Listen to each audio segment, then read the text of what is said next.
Joshua, thanks for coming on. I really appreciate you taking the time to have a conversation with me. Would you mind telling us a little bit about yourself before we get started? Okay, I am Josh. I make YouTube videos on my channel Philosophy for All. Like a YouTuber, I like to plug myself wherever I can. I also love watching football, but I think it's soccer for you guys. I still believe it's football because you kick it with your foot. I support Chelsea Football Club. Although I'm in Hong Kong, I've been watching every single match for the last 3 years at like 3 a.m.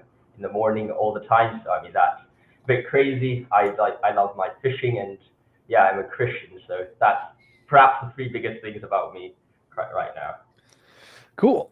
I am an atheist, by which I mean I believe that everything is best explained by naturalism, physicalism, and there's no need or evidence of a God. Could you tell me some of the reasons you believe there are for a God? I believe today was problem of evil moral realism or something along those lines. Yeah, I mean, I think today was mainly problem of evil and moral realism, just because when your friend reached out to me to discuss, he said it was going to be a debate about the existence of God, but I kind of said, well, I'll have to come on the channel, but because I think he sent it to like a group of other friends that I've had, I was like, I'm not the expert out of that group on the existence of God, so I was like, probably you could go find someone else who perhaps is more familiar with that field instead of myself. However, when it comes to the problem of evil and moral realism, I think I'm a bit more familiar on those terms. So that's kind of why we're discussing problem of evil instead. Reasons why I am a Christian, I would say it's a few things. I do think the arguments are pretty decent, in my opinion, and also I do think that I believe the how do you say the worldview which is provided is perhaps the most succinct one. And in the words of Dostoevsky, although I wouldn't go so far to say if Christ was apart from the truth, but I do believe that the moral standard set by Jesus is one which people should follow, and when you follow him, I think you, in some sense, become a Christian. Cool. Tell me more about the problem of evil and moral realism and why you think God is better explained by those than naturalism. Mhm. Well, I'll say that the problem of evil, I like to split into three types. I think there's a logical problem of evil, the evidential problem of evil, and then there is, I would like to call the existential problem of evil. And what I mean by the existential is just the sense that there's always this feeling, and I think the existential is the strongest form of evil, because I don't think it's necessarily logical or philosophical in the sense that you actually have an argument for it, but it's that feeling that everyone I think has, both Christian and let me try and turn down the gain. Maybe the audio will become a bit better. But I think it's a feeling that Christians and non-Christians both would experience that that there is something in the world which does have, or at least something in the world which is really saddening to see that there exists evil, and regardless of how much you try to argue against it, like assuming there's a world with every single explanation for why evil exists and whatever, there also will be that feeling deep within you that evil is something which is horrible, and you look at God and you're like, well, there has to be some problem here. And I think the best example of that would be Ivan Karamazov in The Brothers Karamazov, where he says, okay, even if there was just one person who suffers and everyone else is having the most amazing life, I would still reject God, even if he does actually believe God exists, right? So I think that there is that existential problem of evil, and then the logical problem of evil is, in my opinion, when how do you call it? When God and evil are two contradictory propositions, and there is something internally inconsistent within the Christian belief, and then after that, the evidential problem would just be there's a high chance that God and evil are inconsistent, and we wouldn't believe in them. So, what is the existential problem of evil? Something like you said it was the brothers Karamazov explanation that he wouldn't believe in God even if everyone's happy or something. I don't quite follow. Well, I would say it's the idea of the rejection of God, even if you knew that God might exist. So even if someone said, well, yes, God exists, you would still not become a Christian because you would just hate that God, which does exist.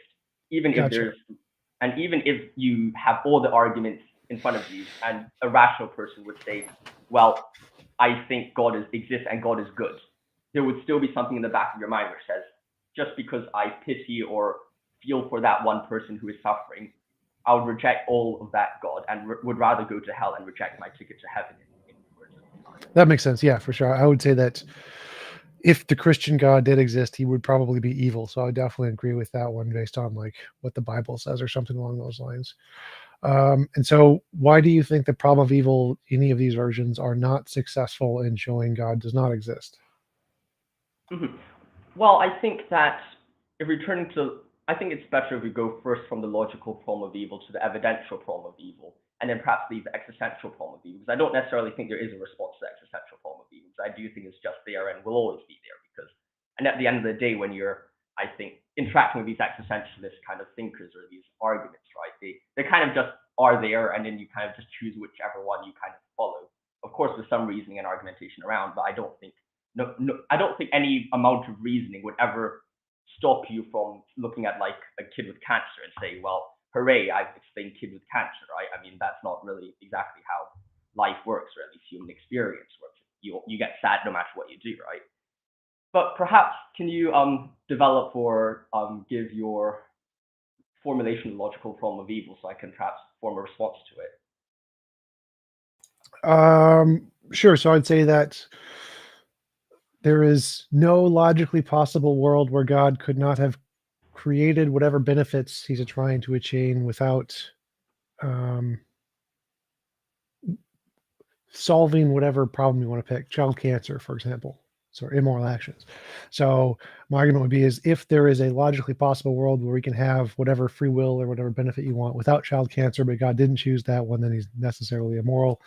There is always going to be such a logically possible world. God didn't choose it, therefore God is necessarily immoral. Mhm. Do you think that such, would you then believe that there is, in theory, a best of all possible worlds out there which God did not choose? Yes, Hmm. probably a Now, variety of them. mhm.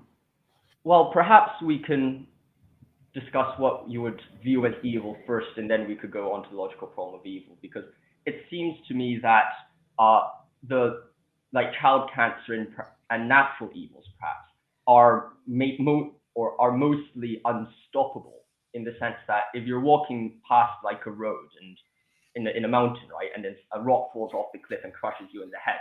I mean, that's perhaps an example of natural evils, right? But then the same reason for why the rock crushes you is is from gravity, and gravity is necessary for the existence of humans, right? So I think in the same way, I would say most, if not all, natural evils are caused by things which are not only which are at the same time necessary for human existence, even though they are perhaps detrimental at times to human existence as well. So I Well, think no. So, in like, what sense, humans exist in heaven, don't they? but in a different form though, That's because fine. But so we can have humans in a different form without tornadoes, just fine. I would say that humans existing in the world is a better form of existence than them existing in heaven. And the reason for that, because as you said so yourself, um, you're judging. I suppose you're both judging the problem of evil on the basis of the Christian side, right? There is a proposition in Christianity which is inconsistent with the existence of evil. Would that be a correct categorization of the problem of evil?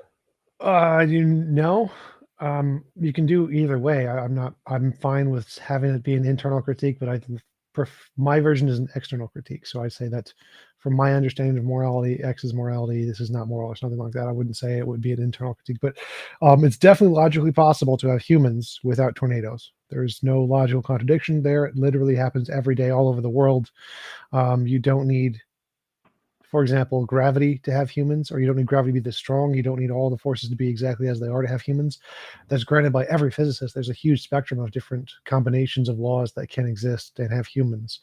And so it is false to say that it is logically entailed to have gravity and to have humans. I would say natural, but in this world we live in right now, right? We could say the existence of humans is based on these certain laws. Like, I mean, those humans Sure. might exist in a different form, right? If there was no gravity and whatever, whatnot, right? Right. But at least in the world we live in right now, like these laws are essential for the development of humans as we exist right now, right? Would we agree on that? Sure, but that wouldn't be addressing the argument, which is that it's logically possible to not have it that way. But I think at the same time, you would also say that if you're looking at the goal, because when you said when you formulated the logical problem of evil just now, and correct me if I'm wrong in saying this, you're kind of saying, well, according to that logical problem of evil, the world right now that we see today is inconsistent with the goals in which God used to create the world, right? Or the world does not reflect what God would believe to be the world he wanted to create. Is that kind of correct? No, the argument is any possible benefit can be attained without any given evil. We can just pick an evil, whatever you want, and say there is always a logically possible world to achieve that, and all of them, whatever combination you want, without child cancer. And so, if there is a logically possible world to do that, then that proves that God is immoral for not creating that logically possible world instead of this one. But I'm not really. Well, I think in that sense, you would be seeming to suggest that there is a best of all possible worlds. But I would say that best of all possible worlds, in that sense, is not necessarily the same as what the best of all possible worlds is under the. And that's why I'm saying whether it's an internal critique or external critique is a very important one, right? Because if you're looking at an internal critique, you could say that, well, this is the best of all possible worlds in relation to the goals which God has. Now you could say those goals are good, evil, or whatever, like bad or whatever, right? From an external side, but someone could say, well, yes, I don't really care about those goals. As long as Christianity is internally consistent, I don't care about whatever external factors there are, right? You could say that, but you could also say Christianity is internally consistent if God tortured all babies eternally. So having it be internally consistent is irrelevant here to the argument. The argument is more, this is an evil, and God did it. And so it doesn't really matter if it's internally consistent. So if Hitler gassing all the Jews is internally consistent, and you can say it's perfectly good, it's just dumb. So whether or not it's internally consistent really doesn't matter to the problem of evil. The problem of evil is more saying, here are things we agree are evil with our understanding of what evil is, moral intuition, moral progress, philosophy, whatever. And God did these things, so God is evil. And it's not based on an internal critique. And to make it into an internal critique is a more complicated argument where you have to argue that God says X is immoral in the Bible, or does X in the Bible, or something along those lines. And so it's self-contradictory. But whether something is self-contradictory is a different argument than the problem of evil. The problem of evil on its own is just saying God is evil for the stuff he does.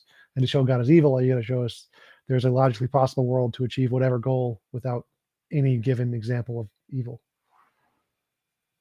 I'm not necessarily sure what. So like the internal critique is a smaller subset of the problem of evil, and the problem of evil doesn't need to entail that.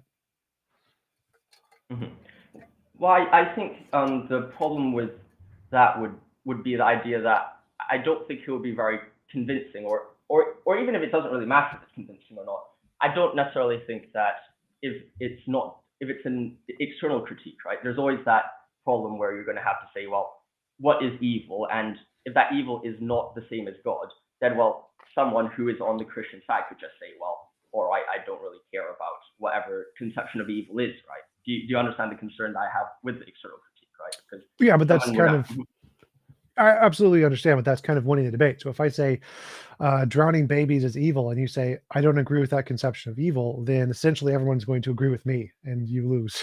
So if I can provide a obviously compelling example of evil where you just have to bite the bullet and say, I don't care if you count that as evil, and it's something just horrendous, then that shows that your conception of morality is just abhorrently wrong in that context, and which would then also lend credence to my model as opposed to yours. So if I say, like, those the worms that eat out the eyes of babies, that's evil, and you have to say, no, I don't think that's evil, I think that's good, that's a good world, then the consequence of that is that your view of good is horrendous compared to mine. And if we're comparing the worlds, mine would be better to the best of all possible worlds than yours.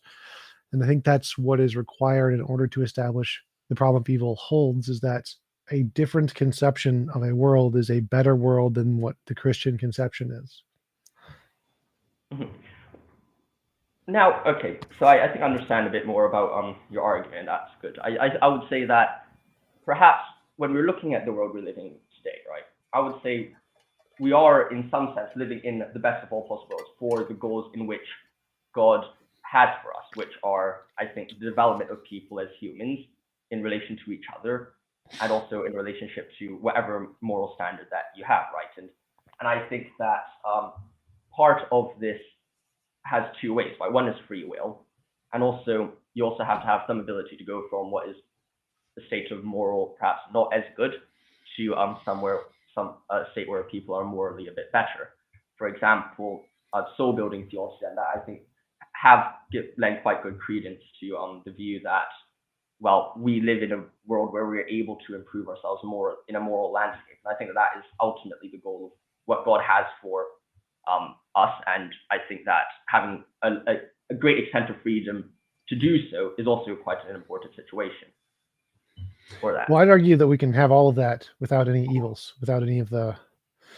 I would say every involuntary imposition of will can be eliminated and still have all of that things you just described.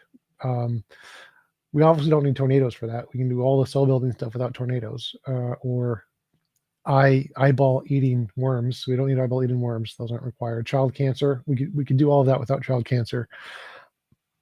So it seems whatever benefits you think are required in order to attain the good, we can do all of that without pretty much any of the evils that we see in this world. They're just unnecessary. They don't accomplish anything.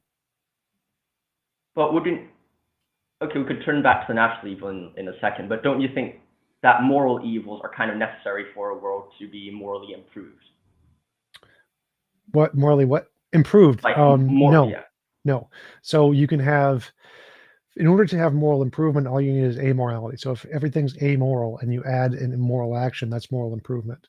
So you don't actually need immoral things to get moral improvement, but you can have them. So in my example, you can have things like the exact world we live in today can be one of the options. So you can choose whatever principles that describe this world, and just add the rule that if you consent to being here, you will live here, and if you don't consent to being here, you won't live here. So whatever benefits are added to this world are an option in what I'm describing. It's just consensual. And so whatever benefits are entailed in this world, even if I don't know them, I can say any hypothetical benefits. They're attainable in my world because they're optional. You can choose to live here. Therefore, this logically proves whatever benefits exist in this world are attainable in my better world, where it's just optional to be here, which proves there is a better world that was logically possible, which can attain all the possible goods in this world without one of the consequences, one of the negatives. And so in that world, you can just say, "Nah, I don't want to be here. I don't want the rape and murder stuff. In other words, I'm going to live in a different world," in which case you don't have those. But it's simply your choice. And so that deductively proves whatever logical possible good there is of this world can be made better just by making it optional. But I would disagree in the sense that I think if you're I'm I'll first kind of disagree with the idea that there are no completely amoral acts. I don't know, especially I think on the definition that things are impositions of the will, because I do think that almost every single act either increases your, well, it depends on what you mean by free will, right? Like, under your scheme of morality, it's like Well, like an because it, amoral act would be like picking up a rock. That would be an amoral act.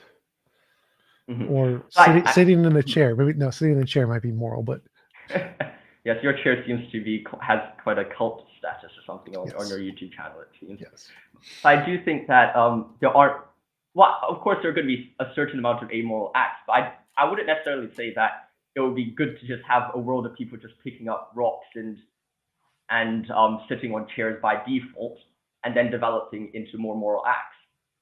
I mean, would you say that that's something which is good if everyone was going from picking up rocks to sitting on acts? Well, that would be moral improvement. It would be an example of moral improvement. I'm not sure whether if amoral is seen, like, where does amoral lie on the idea of moral improvement? I mean, if you're counting as the moral improvement as the amount of good in the world, then maybe that would be moral improvement. But then amoral acts seems to be just completely beyond the spectrum because they are amoral. Well, right. So, like, if you have an amoral act, there's currently zero morality in the universe, and if you start doing moral things, the amount of morality is increasing. Your moral character could be increasing. The goodness in the universe could be increasing. So there would definitely be a progress from amoral to moral, which moving you closer to the moral spectrum. So that would definitely seem like moral progress. I don't think you have to start at a negative number to have progress. You can start at zero and still progress towards something. So I don't see why you would need immorality to have moral progress. Because I wouldn't be so sure whether amoral actions would be zero. I think it's like you cannot even apply numbers to amoral actions. Because, I mean, for example, if someone says, I know this is quite a weird example, but if someone says, okay, I'm on the gender spectrum, right? And then they say, I am completely agender. They wouldn't be on the spectrum at all to start off with. I mean, whether you believe they're whatever they're arguing for or not is a different thing, right? But if someone says, I am completely beyond and outside the spectrum, like that is also a possibility as well. Yeah, but that would only apply if you couldn't go from a gender to one of the genders. If you can make progress and go from, let's say, I am a gender today, and then transition into being male tomorrow, well, then it's got to be on the spectrum, because no, you're no longer a gender, you now are male. And so if you are amoral today and you do moral actions and become moral tomorrow, that's clearly a transition on a scale. It wouldn't be completely divorced. For it to be completely divorced, you'd have to be able to be amoral and moral at the same time. But they're mutually exclusive concepts. You can only be one or the other. I would say that becoming moral, if you do a moral act, you would fall into the scale instead of saying, well, you are on the scale. To start off with, you're amoral, and then you do a moral act, which puts you onto the scale. And then in that sense, you would say that once you're on the scale, then you can have that scale of, well, am I becoming more moral or not? Because before doing anything which is of a moral nature, you're beyond it. And then by getting into that moral landscape, you get onto that scale. I'm not following. Like, to me, it seems like if you've done no moral actions and you've done no immoral actions, you're still on the scale. You're just at zero, and the word for that would just be amoral. So I don't see that as not on the scale. It's just you're in the middle, in between moral and immoral. And you can use whatever word you want to describe that. I'm just going to use amoral and say you're on the scale. So if you're at zero, everybody's at zero, you're in a universe of people with just all zeros, and they start to make improvement towards the moral side. They're on the scale and they're making improvement. Mm-hmm. But perhaps you could just sidetrack this. I don't think it's really key to the central debates of the issue in the larger sense. I mean, I would just disagree by saying that's but whatever. I don't, unless you think that it's crucially important. We could discuss this topic a bit Well, you more. said require moral progress is something that's important. Mm-hmm. And if you do no moral actions, no immoral actions, you're at zero, and you can do moral actions. That's progress, right? You've gone from 0 to 1 moral action. Mm-hmm. Well, I think 0 to 1 is moral progress. I'll agree with that. But I just wouldn't say that 0 is a starting point at all, because if someone does evil, right, and then they start to do good, and then they pass by that 0, are they amoral all of a sudden? Like if someone was like, I don't know, shooting people, and then after that they were improving their moral actions, right? And then they slowly get better. Like if they're going from a scale of negative 100 to like positive 100, let's say, they would be crossing 0 at some point, I assume. Like at that point of crossing 0, are they suddenly amoral or are they not amoral? The net outcome would be amoral. So if you do 100 immoral actions and 100 moral actions, the net total is amorality. So the universe in a whole, say you have 100 immoral actions, 100 moral actions, is neutrality. It's essentially a universe that balances out, which would be less than a universe that has 100 moral actions, more than a universe that has 100 immoral actions. But you can definitely do a comparative analysis to calculate where it would land. It's not like if it's the case that you have 100 moral actions and 100 immoral actions in one universe, and you compare that to a universe with 150 moral actions or something, the moral one's better because it has 50 moral and 0 immoral or something. So I don't know. I don't see the relevance of the language amorality. It's just a lack of moral or immoral actions as of yet. But that word, it doesn't really make a difference. Is moral progress possible in a world with 0 moral actions? Yes. But Go ahead. I would say that if you have like 100 people, imagine like killing someone is like minus 100, right? And like saving a kid is like plus 100, whatever it is, right? Whatever. And then this guy does 500 bad stuff and like 500 good stuff. Then his net calculus would be 0, right? But I wouldn't necessarily say someone who started off his life as killing people and then got himself to minus 5,000 and then did really good things and got himself to 5,000 to change his life completely, to try to improve himself, and then it just gets to a net like 0. Imagine the guy dies after doing like exactly the amount of things to get back to where he is, right? I wouldn't say the person's amoral. Well, again, the amoral word there just makes no difference. The question is, can you have moral progress without being immoral? The answer is yes. I'm going to call that amorality. Whether you can transition back into it or not is like, yeah, I think you can balance it out over time. Sure, it'll be fine with me, but it doesn't matter to the argument. The argument here is just, can you start at a without doing any immoral things and then make progress? Yes. That's all you need for moral progress. That was the point of your argument, is you can't make moral progress without being immoral. That seems wrong. Well, I'll perhaps concede that side of the thing. I think you can improve. Though at the same time, I would also say that that was kind of like the first part of the argument. The second part of the argument, I think, works independently of the first one, is that I think people could start from a state of immorality and do good and do evil. And that second potentiality to do evil is what we see today when evil is carried out, right? I would say people have freedom to choose to do good and evil, and as a result, a lot of evil is occurred by or comes through with that choice for people to do evil. Well, yeah, but I have that one in my universe too. So my universe, you can choose to want to harm someone. You just can't physically harm them. So you can still choose to think evil thoughts, covet neighbors, lie, whatever.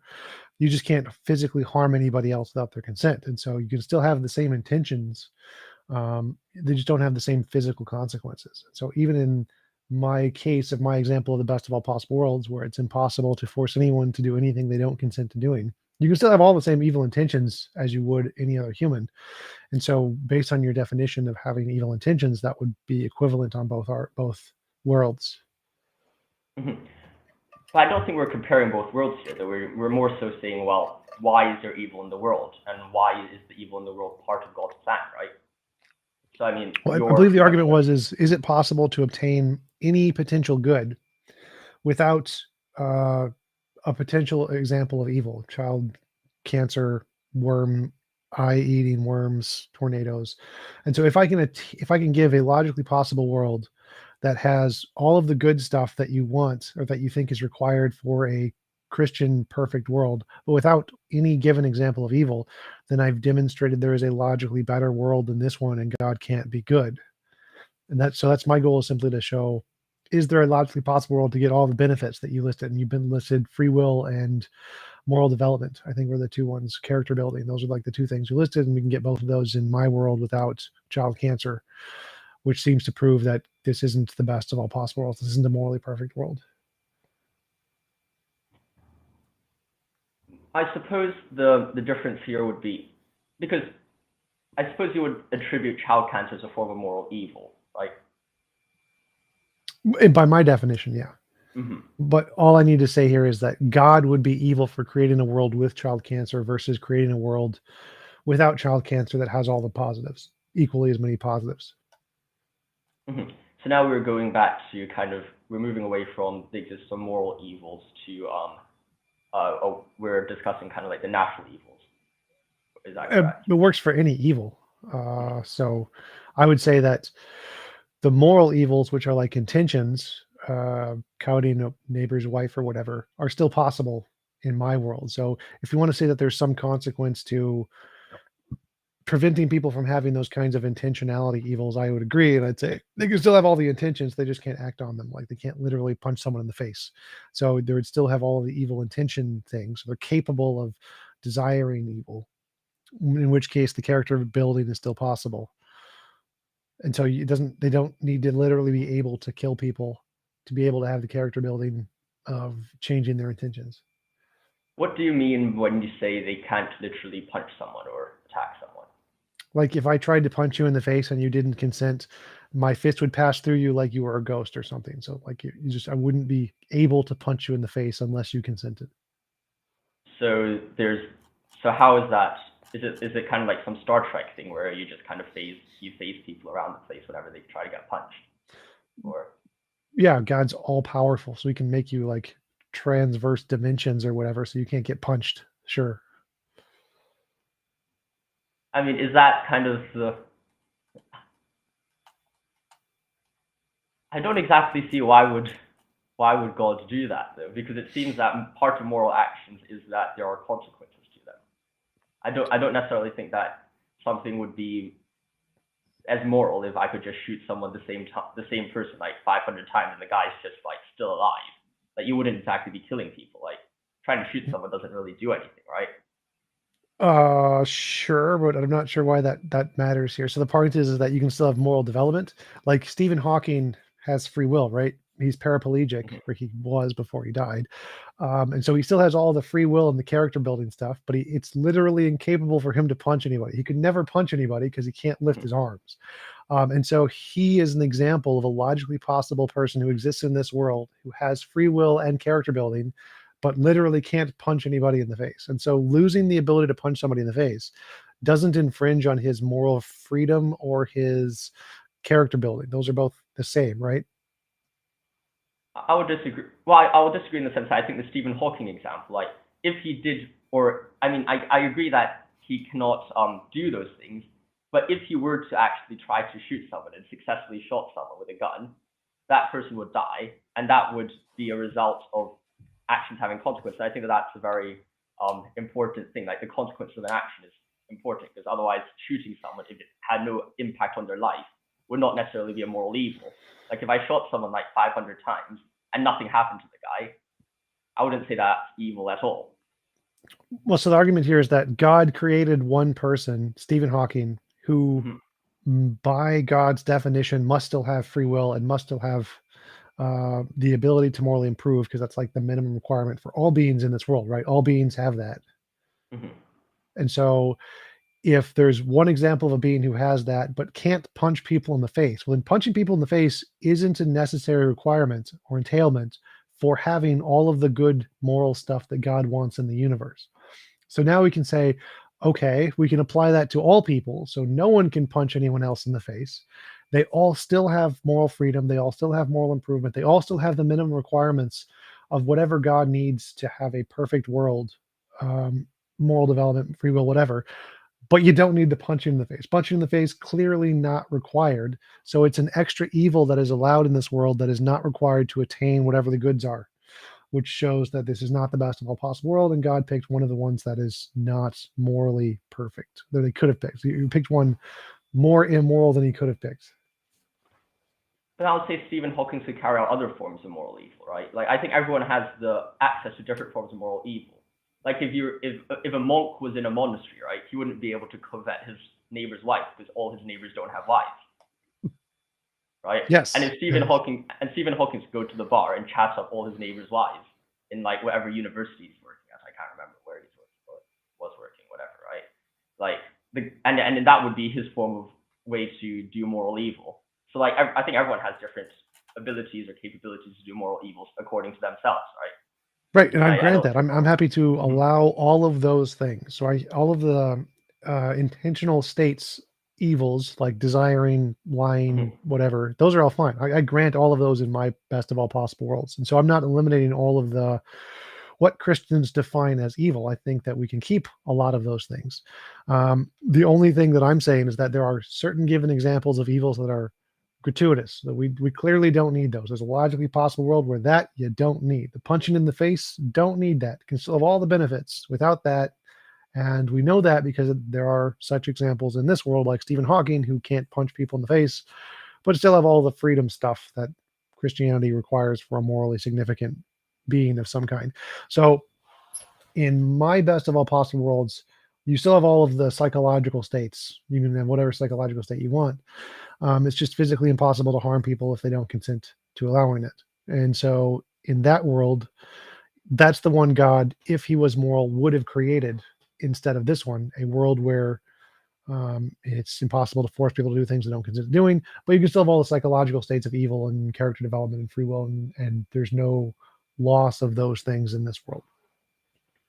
But wouldn't you think that if Stephen Hawking's like stole someone's wife or something like that, right?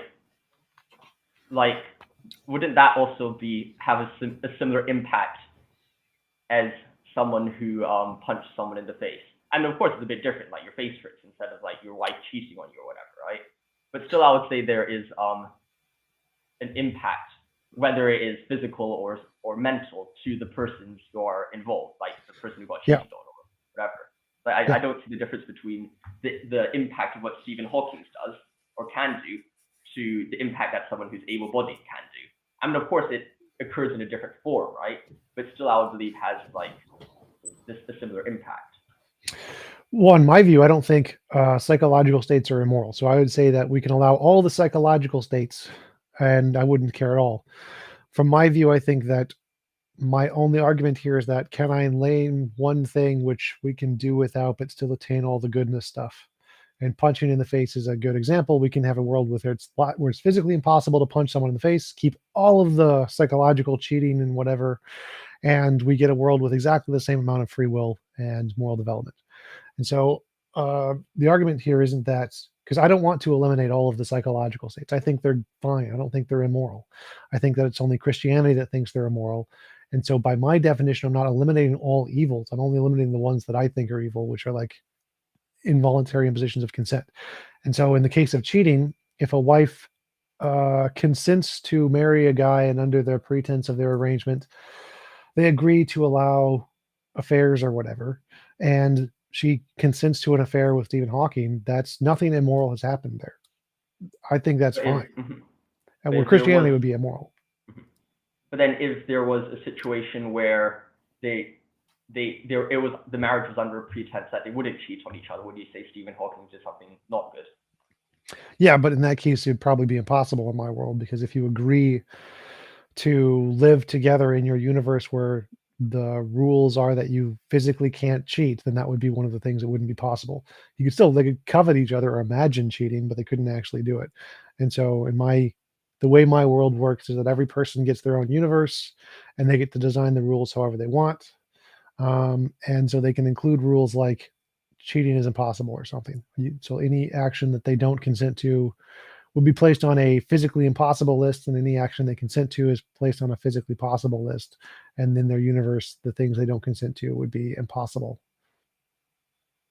I would say that world isn't exactly the world in which God is intending to make, because what seems to me is like it's being argued along the lines of the best of all possible worlds does not allow for any evil to occur. Like physically, is that correct? Unless you consent to it, yeah. Which is the point. So that's saying that because God doesn't intend to create that, God is therefore immoral. Because whatever the goods are, free will, character building, all of the goods can be attained in that world. And so because he didn't intend to create that world, that's what makes him immoral. I wouldn't necessarily say that includes free will, though, in that world. Why? Because I that would defeat my argument, but I think we can attain free will in that world. So how would we not be able to attain free will in that world? Because part of acting freely is that the result of that free will is able to be occurred, right? If I wanted to kill someone and I killed them, but then suddenly I'm not able to kill them because of whatever magical force field, right? I'm not really freely able to kill the person in that right sense. So Stephen Hawking, he intends to kill someone, but he's paraplegic, so he literally can't kill them. Does he no longer have free will? Well, in the sense that his possible acts are limited. However, he could also do other evils, and I think that each person has their own moral struggles. Right, so I'm saying we can keep all those other evils. So everybody has other evils. Everybody is like Stephen Hawking. They have evils they can do, but it doesn't include punching people in the face and killing them. So that one's out for everybody, but they still all have other evils they can do. So they still have the free will, they still have the character building, they still have all of the parts that are required in morality, but they don't have the ability to kill without consent. So you still have free will, just like Stephen Hawking still has free will. But then, okay, so I think we're kind of getting distracted by the words of killing people in the physical sense, right? But imagine we're all Stephen Hawking now, right? As per your argument, we could still, people could still cheat on each other against their conception of the will. What stops that from happening? Well, if you've designed your universe, because everybody gets a universe and you design it such that it can't physically occur, same thing as punching, you just become ethereal or whatever, then it wouldn't happen. But I mean, most people would probably be okay with allowing open relationships at this point. But if they didn't want that, they would have that option.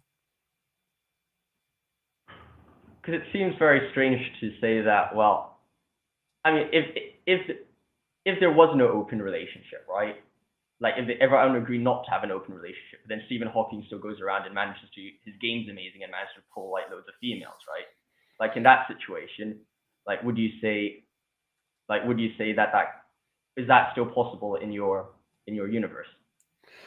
So everybody gets a universe. Stephen Hawking has his universe and he can allow whatever he wants. And the women each have their own universe and they can allow whatever they want. And you have your universe and you can allow whatever you want. If you are in a relationship and your partner, you want to live in a universe with your partner exclusively where you agree to all live by these rules and you don't or can't go to other universes and they consent to this, then no, it would not be possible for them to cheat on you.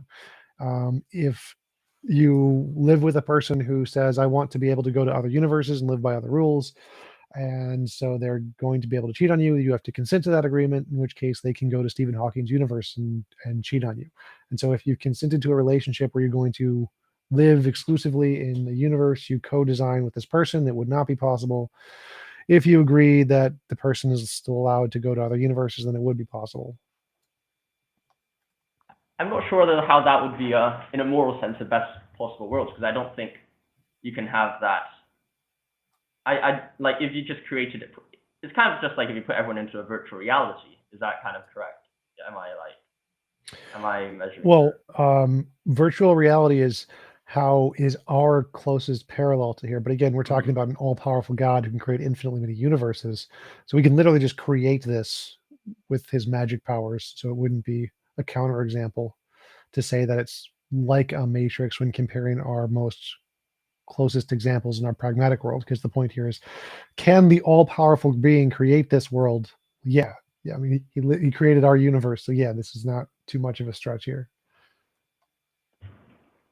I'm not disagreeing with the idea that it's possible for God to create. I think God definitely can create it. I'm not saying he can't create it. I'm just saying that even if he did create it, I don't necessarily see how that's a better world than the one we live in right now. A world where you can't murder people without their consent?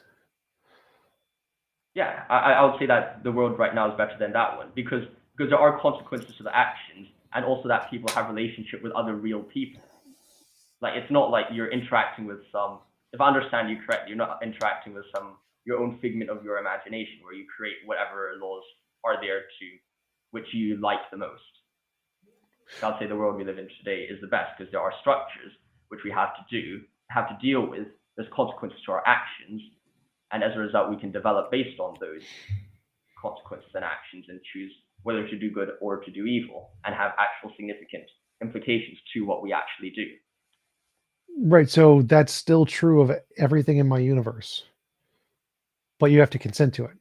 So if I consent to being killed, you can kill me. Or if people choose to consent to live in the earth as it looks like the earth we live in, exactly the same, they can do that, but they have to consent to it. So all of those things you listed are possible in my world, but everyone has to consent to it. That's the only difference here. So it doesn't make sense to say you can't do those things, because you clearly can in my universe. The only difference is they're consensual. They have to be. I'll disagree that I'll disagree that the fact you need consent makes the world better. In fact, I would say that the fact that you cannot consent is precisely what makes this world good. Is precisely the fact that actions have extreme consequences to them, which makes this world even better. I think that's more important.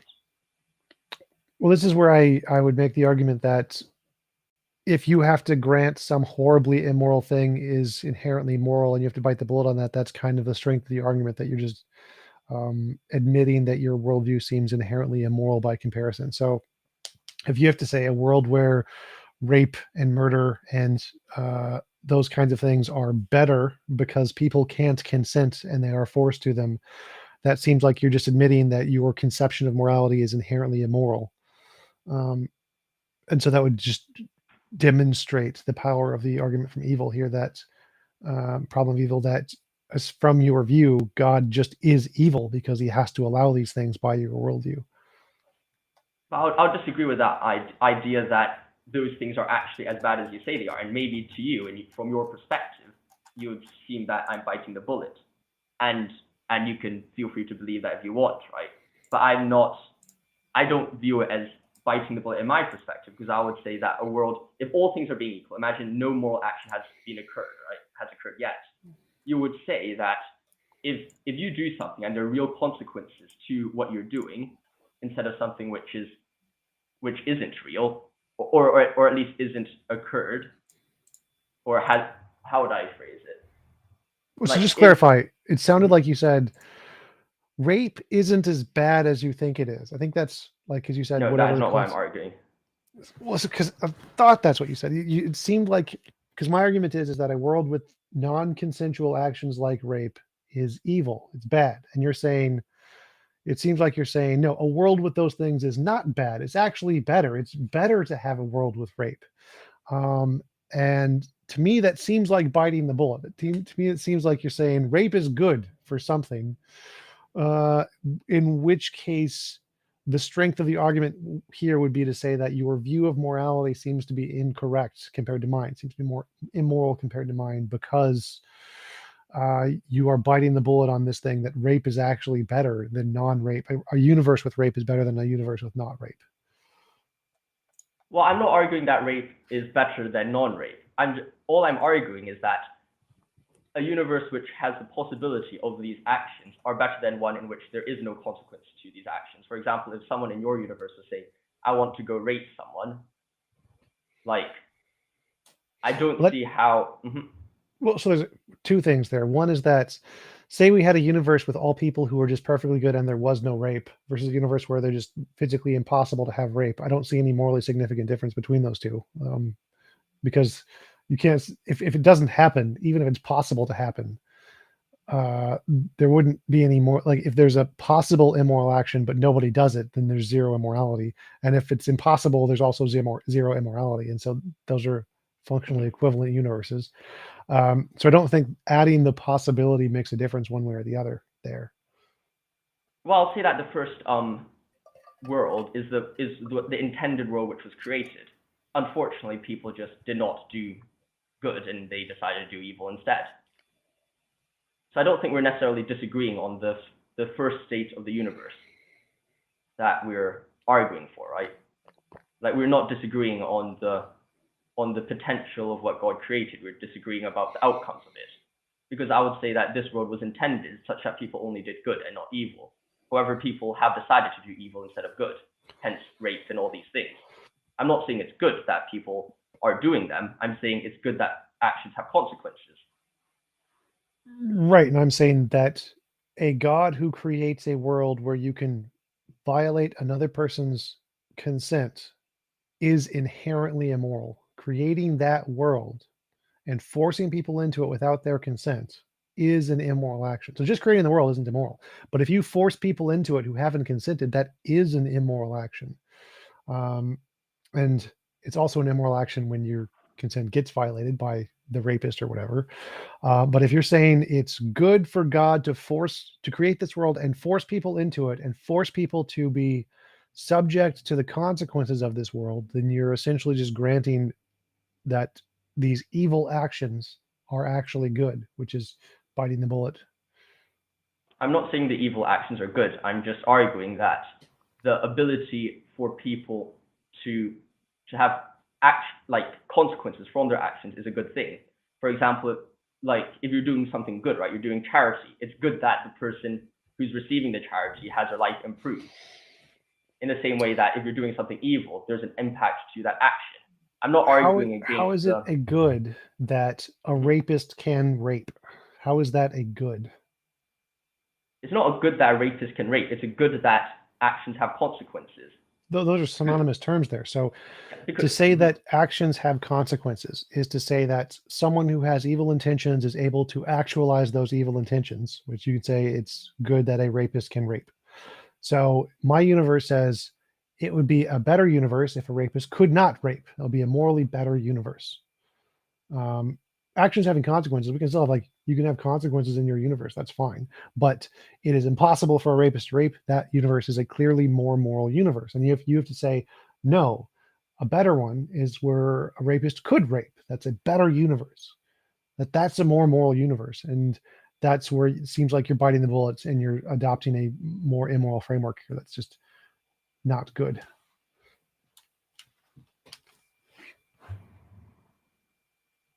well, I would say that I suppose I'm not really. I think there's just a difference in what we consider as moral or not moral, then, or at least what gives a moral quality to actions.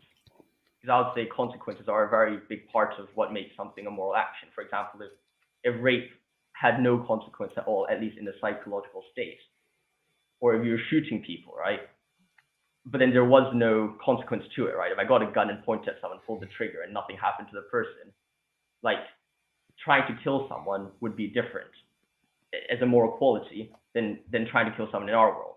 And I'll say that having that ability to shoot someone is a significant part of the moral action itself.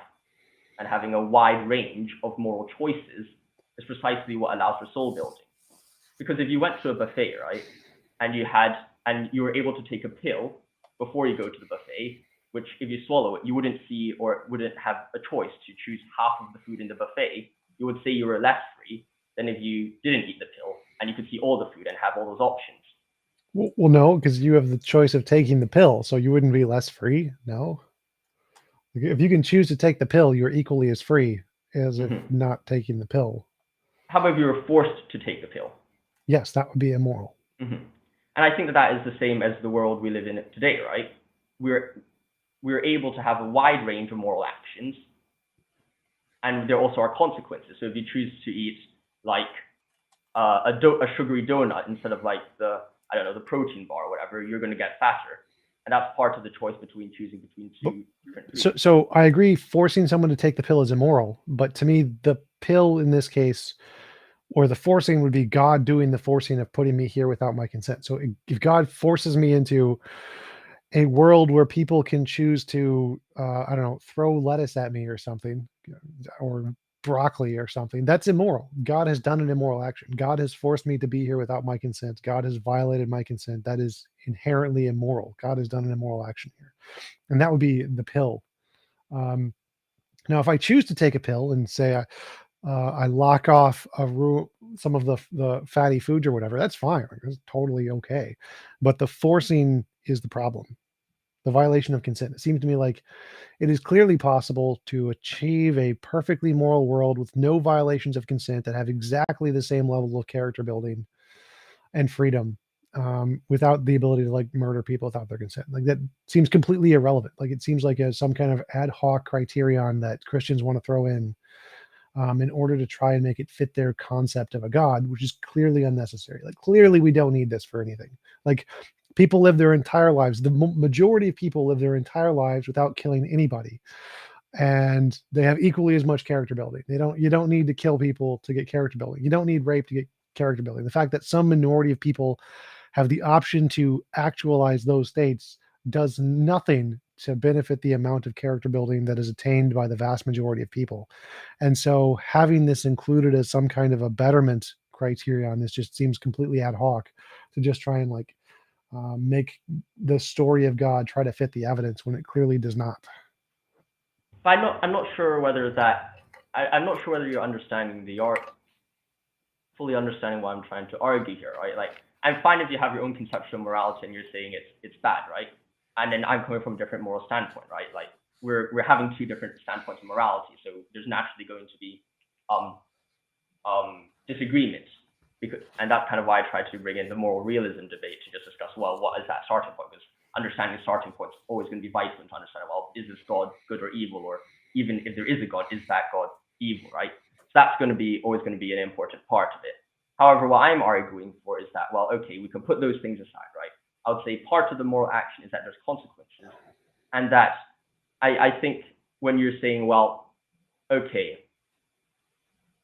just now you're saying things very, very long, so I missed part of it in the middle, which I just did disagree with it. I've kind of forgotten it by now. But well, I suppose the main point that I was trying to make is just that I think there is going to be a difference between them being a conclusion or a consequence to an action and there being no consequences to an action. And I don't think there's an ability to say, well, okay, a world in which I would say just because someone cannot do it doesn't mean that that possibility isn't there and that it doesn't have a significance for the possibility to be there. And when you say, well, most people go around their lives without killing people, I completely agree with you, right? I mean, most of the people don't go and cheat on their husbands or wives or whatever, right?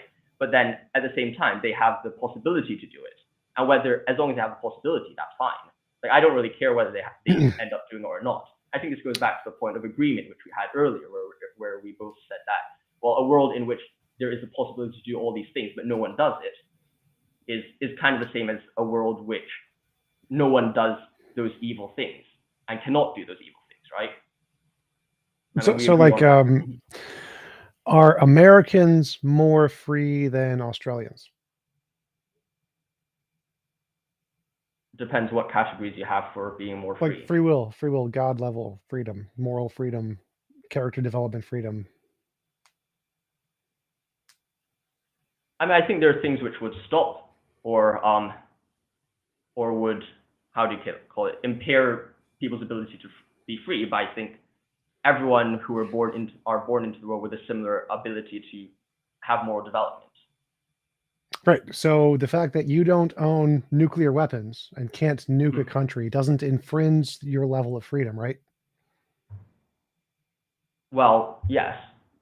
And the fact that Australians don't have any guns, that doesn't mean that they're less free than Americans because they have guns. The fact that they lack the freedom to shoot or nuke anybody doesn't mean that they're not free. So do you think if we gave every human being, let's say God gave every human being a nuclear weapon, would they be have more moral significance because they have the ability to do worse evil things? No, but I'll be arguing that everyone has their own kind of moral choices and opportunities, and each person has to be judged by, well, what things are on the table in front of them, right? An American might have a different moral struggle than we do.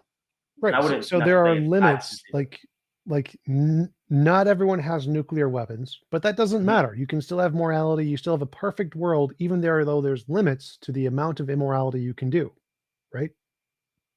Yeah.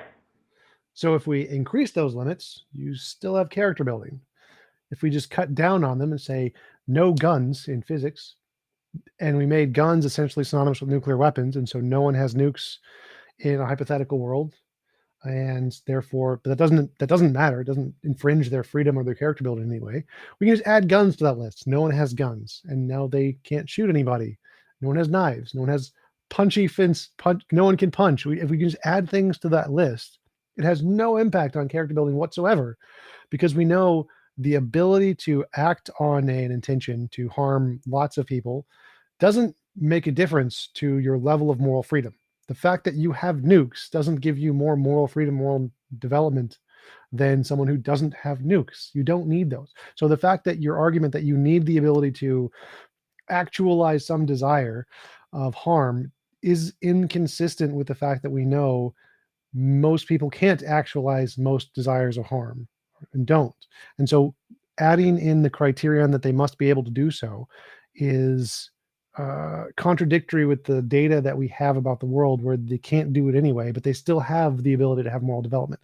So your physical inability to nuke people does not infringe upon your morality or your moral development.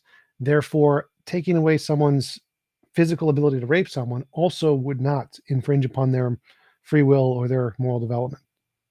I would argue that's a non sequitur, because the reason why, of course, we cannot nuke someone, right? But we can still do moral things on our level. And on our level, we should be judged by what we can do. For example, Donald Trump, right? When he was president, he could nuke people. or whoever had like access to those buttons, they could nuke whoever like they needed to nuke, right? And in the same way, we have to be able to carry out a certain action in regards to us. The existence of possibilities is fine, but it just really depends on, well, where exactly we are on our level, and well, what do we have to deal with, or what do we have to interact with or fight against? And that's the more important thing, right? Like, it's not about, well, oh, this person has this certain struggle, or this person has some other action, right? Like, have access to them. That's kind of irrelevant. Everyone has their own ability to do different things. I just don't see the difference between different levels of people doing different things in relation to either people nuking people, cheating on people, or like lying to people, even if it's a really small lie. Like, whatever access people have to whatever possible action, people are responsible for that and should be judged for that. Like, the idea that, oh, some people can't have access to certain things is quite irrelevant. Well, so there's different people with different levels of access, but they all, regardless of what level of access, they all have free will and they all have moral development, right? It doesn't matter which level of access you're at, Donald Trump or Stephen Hawking. So if everybody was at Stephen Hawking, they would all still have free will and they'd all still have moral development. And so because you can still have all of the necessary goodness qualities without giving everyone a nuclear weapon, that means that since there's a diversity of these ranges that all have the same requirements to have a perfectly good universe of free will plus moral development, then it proves definitively that we don't need nukes or guns or rape to have free will or moral development, because each individual could just be put at the level of Stephen Hawking and they're going to be graded on that level of the moral things they can do, and they don't need the ability to have nukes or guns or rape to have morally significant lives or free will. And so the point here of showing that there's a spectrum of different people with different accessibility metrics shows that you don't need to give people the higher level accessibility metrics to have a morally significant universe. It's gratuitous, it's unnecessary, it's irrelevant. So I agree with you, it's irrelevant that you don't have a nuke. But if we had a universe of people where no one could rape, that would also be irrelevant, just like the fact that we don't all have nukes. But I would say that moral development is important, but also the ability to develop science. And nukes come from the development of science, and guns come from the development of science as well. I don't see necessarily why we should somehow stop people from being able to develop with science in a free choice, in a free way they decide to develop in science, right? Well, I think that's separate to the issue. So, like, say we can't use magic to kill people, right? No magic. I can't Avada Kedavra you. Now, does that mean that I am not? Do I not have free will, or can I still have? Do I still have free will? Do I still have moral development? Yeah. Okay, so we don't need the addition of magic to kill people in order to have free will and moral development. I don't. Maybe I could like use a spell to blow up the entire universe, but I can't do it. I have a limitation, and that limitation is my spectrum. And so the fact that God didn't add in this extra way to kill people doesn't matter. It's irrelevant. If I was physically incapable of killing anybody, it wouldn't matter. I could still be judged based on my spectrum of possibilities. And so whether or not something is physically possible or magically possible or nukes, guns, whatever level, it makes zero difference here, because the fact that we have limitations in the amount of harm we can cause, but still are able to have all of the benefits of what is required in a Christian perfect world of free will, moral development, proves that this spectrum can extend further than where it currently is. So we can limit everybody in ways that are currently outside of our spectrum. So we could say guns would be like magic, or nukes would be like magic. They're just outside of the spectrum of what we're allowed to do in our universe. But if they were, that would not infringe on our free will or moral development. Therefore, the fact that they are in this spectrum proves that God did things that were unnecessarily evil.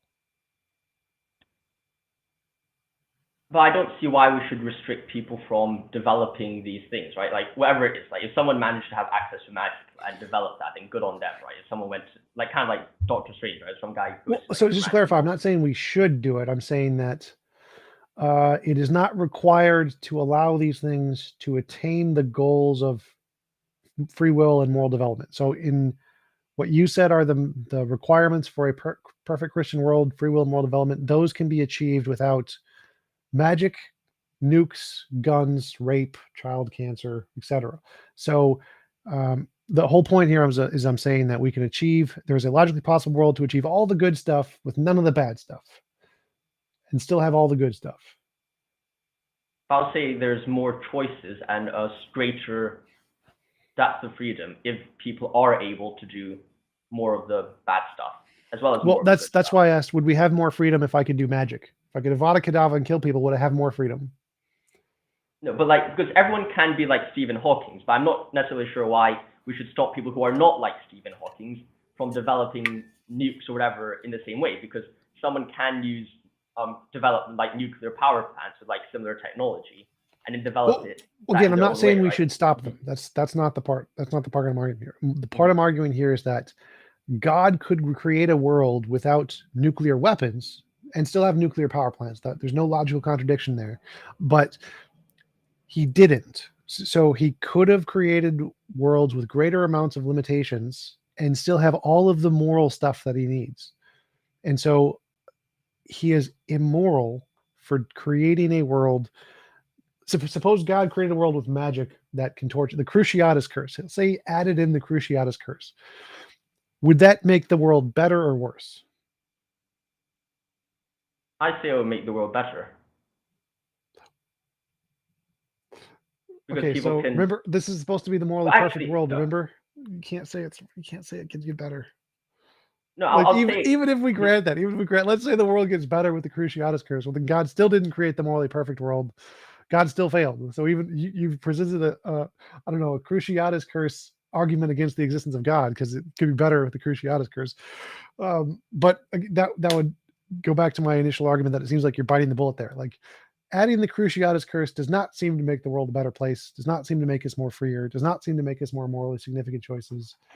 And so it seems inconsistent that your logic is saying that the more evil we add into the world, the better it is. So the more opportunities for evil, the better it is. That doesn't seem to make sense. I'll withdraw what I said about the Cruciatus curse. I think that's an incorrect formulation of my own views.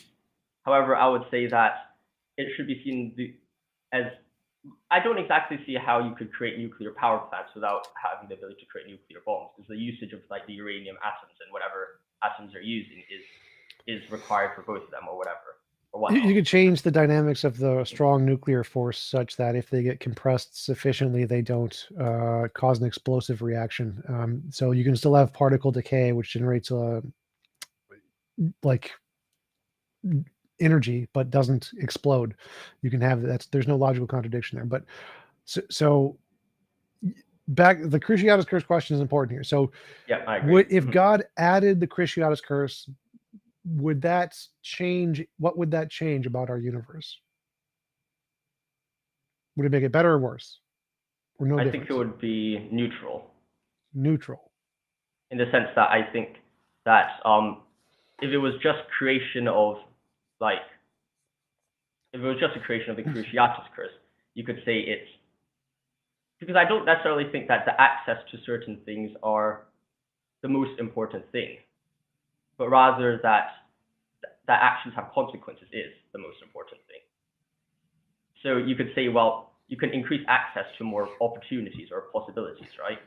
I think that that's one thing, and it's different from having, you would say, more.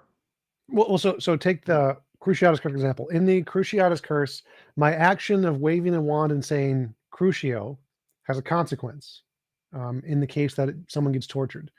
Without the Cruciatus curse, that action has no consequence. It just does nothing. So in the case that we've added the Cruciatus curse, my action now has consequences that it didn't have previously. So by that definition, my action now has consequences, which is the crux of your argument here, right? Mm-hmm. And so that would make it better because my action now has consequences, which it didn't before.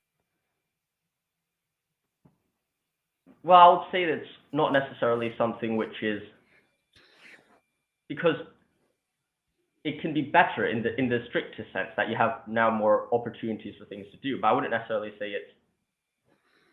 I think everything has to lie in a balance, right, between the possible actions you can occur and things which are completely irrelevant. And I would say, yes, the Cruciatus curse itself is bad. However, I think the main disagreement we have here is that I would say most of the things like shooting people and like nuclear bombs and those sorts are development of science, whereas the Cruciatus curse just kind of doesn't do anything in and of itself. Like adding magic doesn't have any implication on the ability for people to understand the world in the scientific discovery or inquiry, and it doesn't. It's unnecessary for the way the world works. So of course you would then come back and say, well, nuclear bombs just shouldn't be able to be made in that sense. And I they're unnecessary. They're unnecessary for the world. I don't know about. Mm-hmm. Well, I'll just say I don't know enough about science to discuss or understand how a nuclear bomb could be. It seems very ad hoc to say, well, certain things just suddenly become possible, and then suddenly there's going to be some random thing which stops the uranium atom, whatever atom it is, to act in a different way when it comes to a certain possible action, like a nuclear bomb or like a gun. Like, so somehow dynamite, when put into, or whatever chemical they have in the bullet, just doesn't function when it's put into a gun or in a certain way.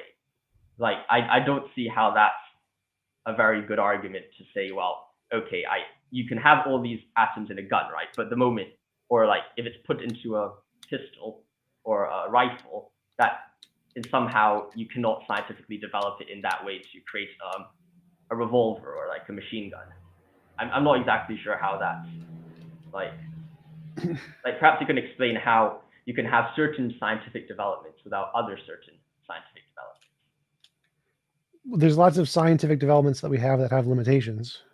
Mm-hmm. So like certain things, black holes are a limitation. You increase gravitational force to some degree and it becomes a black hole. There's a limit to the force. So there are certain forces that are limited. They can't go beyond some point because of its interaction with other forces. So you can add an extra force where nuclear bombs, you can have nuclear decay that don't become explosive, that don't become reactive to the point of a nuclear reaction. You can have physical interactions that have a force limiter where there's a different force there that'll stop the interaction from exceeding some specific rate due to it'll just break apart, like trying to put a ice cube in a gun or whatever. If the ice cube melts because it's heated up, it won't be able to fire or something. So that shouldn't be like a hard issue to understand, that it's logically possible for an all-powerful being to make ways to put limitations on physical forces. Should not be a huge challenge. It should be very easy to understand how that's possible. That's why Star Trek is the thing. We can imagine Star Trek very easily. God could easily create Star Trek, or we can print food or personal force fields. Like that part should be the easy part of the argument to understand, that God could make things better.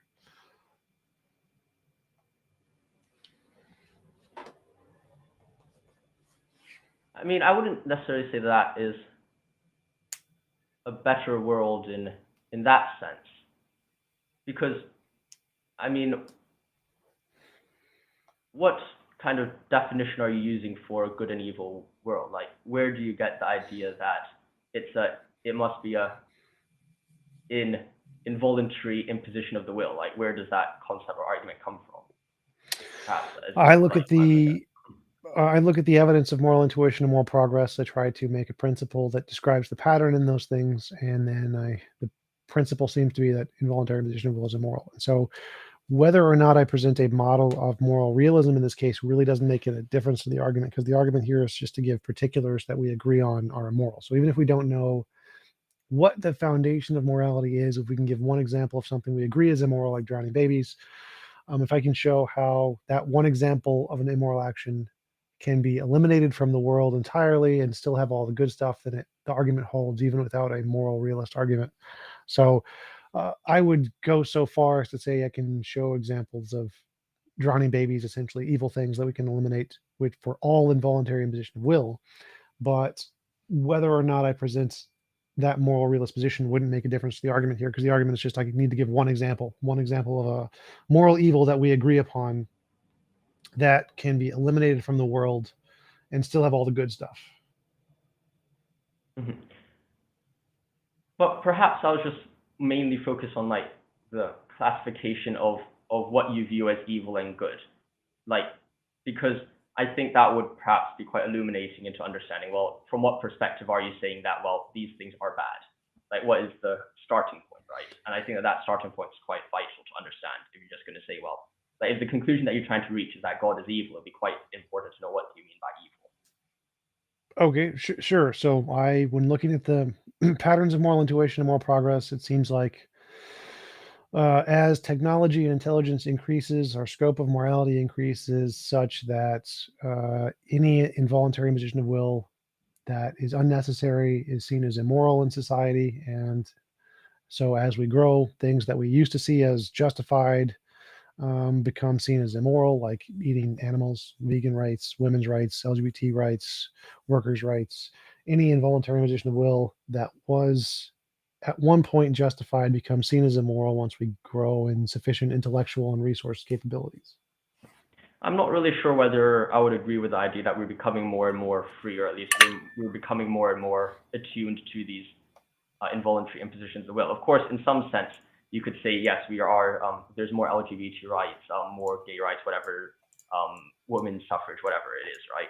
But at the same time, I would say that in the past, we actually had perhaps more freedom to do what we wanted, in the sense that nowadays there are way more ways in which social media and other forms of platforms do kind of manipulate you to create echo chambers. And I'll say that, which was not the same before. And in the past, it was quite a laissez-faire society until the big government started popping up in like around the 18th century. Before that, you could basically do almost whatever you want, and that you're quite free in that sense. I wouldn't necessarily say that we are making progress on that front. Could you give like an example of something? Because I'm not following. Like, I can go to the Republican echo chamber or the liberal echo chamber pretty easily. It's very easy to find. You just go to truthsocial.com. I mean, I agree that most people can find them if they wanted to, but I think if you go on your social media platform, I have people who just like everything they do in their entire feed is just all people who are liberal, and then there's people who have the same thing, and everything they see is all on the Republican side, and they look at that and they're like, or the more conservative side, and all they do is just see that, and they don't even have the thought to go onto the other side, or to the debate. What is it? How does that go back to the argument that we're having less involuntary imposition of will? Because I would say that they don't have that many choices, and not only do they have not many choices, they also are unable to see other. I thought you just agreed we do have choices. We could go to the echo chambers if we wanted to. I could go to Truth Social. So I'm not following how we have less choices, even though we could go to the other side. Well, I believe in principle we have more choices. We are able to do more things. However, at the same time, they're created these echo chambers are developed to create or lead to a situation where people are unaware, and are not only unaware, but they are also somewhat attuned to that. Even if they see that, they would not be able to think about the situation in a critical fashion. Because if you give someone like the same view again and again and again, and they only grow up to a certain kind of concept, and they're just fed that the entire time, it's very easy for the person to, even if it's voluntary, I wouldn't even know if it's voluntary or not. They're just fed the same narrative again and again and again. They wouldn't be able to differentiate that narrative from anything else and say, well, okay, that might actually be wrong. In some sense, they're brainwashed. I'm not seeing how that's like an involuntary imposition of will. So being brainwashed, you can choose to be brainwashed. Most people like echo chambers. They don't like going into seeing contradictory data. It's not because it's an involuntary imposition of will that they're forced into echo chambers. People like echo chambers, and that's why they're selected from a capitalist system to create such things. So I don't see how this is an involuntary imposition of will, because it's literally what people want. They want echo chambers. Do you think that echo chamber is? Do you think they want the echo chamber, or is it more so the idea that the mode in which echo chambers are developed is the best way in which social media just functions, like the YouTube algorithm and stuff like that? No, people want I'm not echo sure. chambers. Like there's many studies in psychology about how, given the opportunity, they will pay you to read an article from someone you agree with or someone you disagree with. Even if they offer you like twice or three times as much money, you'll still read the one you agree with for less money. People like echo chambers. They enjoy them significantly more. Seeing information you disagree with causes stress, psychological stress. People don't enjoy it, and so they don't like being exposed to information they disagree with. It's just a part of human nature. So it's the fact that social media is adhering to human nature, not the other way around. So that would be seen as something which is good, that people are getting brainwashed, in your view, right? It's good that people have the option to be exposed to only information that they want. So if people can choose to go into the opposite data, but if they choose not to, that's perfectly moral. If they don't want to see anything Republicans have to say, it's moral that they aren't forced to see anything that Republicans have to say. Okay, I think we can leave that. I think I agree. Well, I think your point is, I now understand your view a bit more, so that's quite good. So perhaps going back to the problem of the evil side. I mean, I in that sense, I would say that, like, if the involuntary imposition of the will is like the standard, I suppose in your perfect world, perhaps you will have people who, if they wanted to rape, would be able to rape, but just that the person who's getting raped is either a figment of the imagination or just not a person in its entirety, right? Is that not kind of conscious? Is not Yeah, conscious. so like, yeah, so it'd be like a video game character or something. I suppose the not conscious thing is kind of like if someone gets like drunk, like blackout drunk. Oh, not like conscious. Is presently not conscious, but is a conscious body. Completely like unconscious. yeah, it's just it's a rock. It's a video game character or something that was never conscious. Okay, yeah. So like it's okay to rape if they're sleeping. That's fine. That's totally okay. Yeah, that's no, but then someone's gonna get a clip of this and say, "Oh, TJump actually supports this stuff." But no, but I think that when it comes to that circumstance, I suppose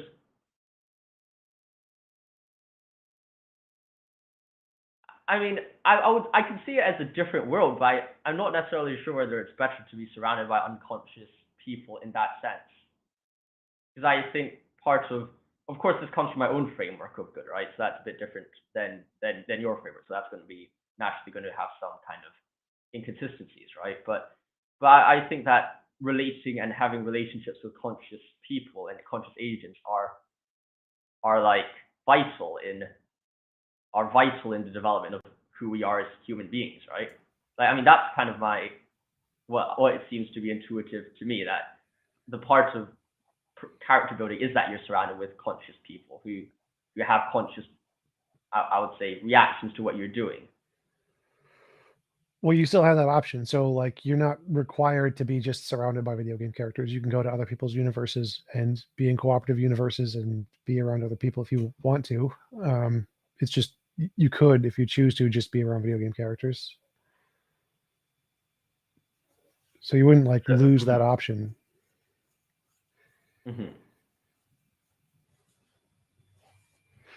I'm not sure. I just think I can see where you're coming from. I think that based on your kind of what I hear from your argument, I think what you're saying is quite internally consistent.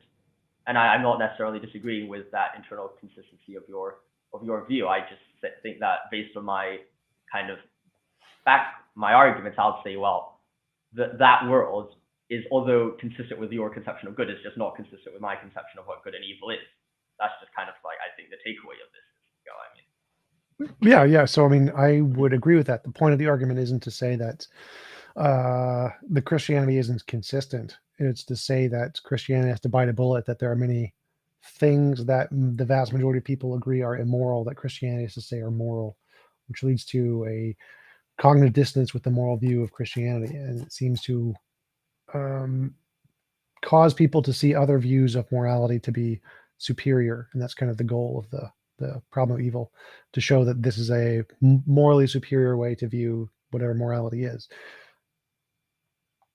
I would just say that those, well, that's kind of just like kind of the main point. Like if it's an external critique of Christianity, then that's fine as well, right? Like I'm not kind of arguing to say, well, your external critique is incorrect, because I think if you have your own framework of morality which is consistent, then good for you, and you could say, well, based on that framework, certain things are good and evil, right? But at the same time, I would just argue that, well, from my conception of good and evil, what we see is good, and that's kind of just what I'm defending, I suppose, in some sense. And like, I don't necessarily think it's one of those things where you go like, well, and you might agree with me on this, is just to say, well, the problem of evil internally, it might not be as big a problem as it is externally, but at the same time, you could also perhaps say that a theist would just not really care whether it is consistent externally or not. Like, they don't really care about what people say externally. Some people might just not care.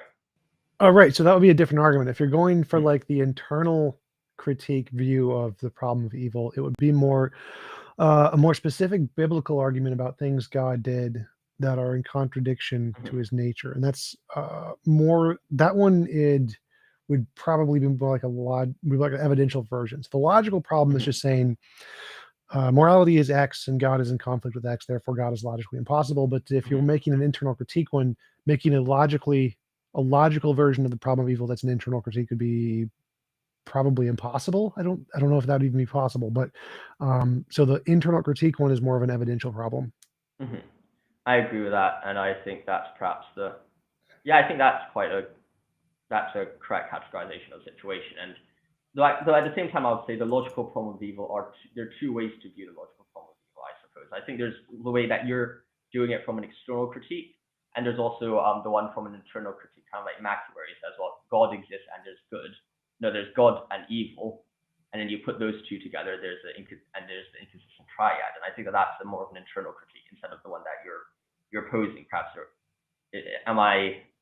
Yeah, there's the argument that if God was perfectly good, he would be incapable of creating evil. The fact that he was capable of creating evil means he can't be perfectly good. So yeah, there is that version too. Yeah. So that's different from the one that you're arguing for, right? If I understand you correctly. Yep. That sounds good. All right. Well, we've been going for about an hour and a half. It was a great conversation. Really appreciate you coming on. Do you want to give any links or references where people can find out more about your work?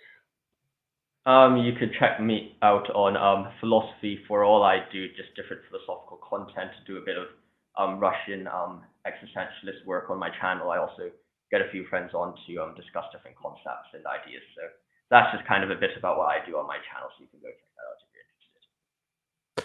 Cool. Thanks again for coming on. Really appreciate it. And I hope you have a wonderful rest of your day. Thank you.